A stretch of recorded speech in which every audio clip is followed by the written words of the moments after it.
అంతకంటే ఎక్కువ ఎక్స్పెక్ట్ చేశారంటున్నారు కదా బేసిక్ గా. ఉచితాలు అంతకంటే ఎక్కువ ఎక్స్పెక్ట్ చేశారు వద్దంటున్నారా ప్రజలు? అంతే. ఉచితాలు ఎక్కువ ఇవ్వడం వలన ఉచితాలు పొందని వర్గాలలో అసంతృప్తి వస్తుంది. ఖచ్చితంగా. ఉచితాలు ఇవ్వకపోతే తీసుకునే వర్గంలో అసంతృప్తి వస్తుంది. ఇప్పుడు ఇవ్వనని చెప్పానండి, చూద్దాం అప్పుడు అదేం ఉండదు ప్రాక్టికల్ గా. కాకపోతే లోపం ఎక్కడుంది అంటే ప్రధానంగా కనబడేదల్లా సోషల్ ఇంజనీరింగ్ అన్నటువంటి దాంట్లో అవతల వాళ్ళకి పించింగ్ సోషల్ ఇంజనీరింగ్. నాకు వీళ్ళే, నా వాళ్ళు వీళ్ళే, నా వాళ్ళు వీళ్ళే అంటుండేటప్పటికి మేం కాదా అన్నటువంటి ఫీలింగ్ అయింది. సరిగ్గా చెప్పాలంటే అత్తారింట్లో ఆడపిల్ల పరిస్థితి అనమాట.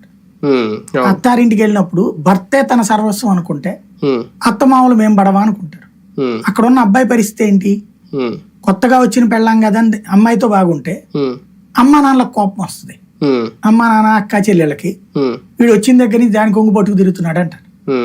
అలాగని వీళ్ళతో ఉంటే నేను నా కుటుంబాన్ని వదిలి ఎక్కడికి వస్తే నన్ను ఎందుకు పట్టించుకోరు అంటారు. అధికారం అన్నటువంటిది అట్లాంటిదే.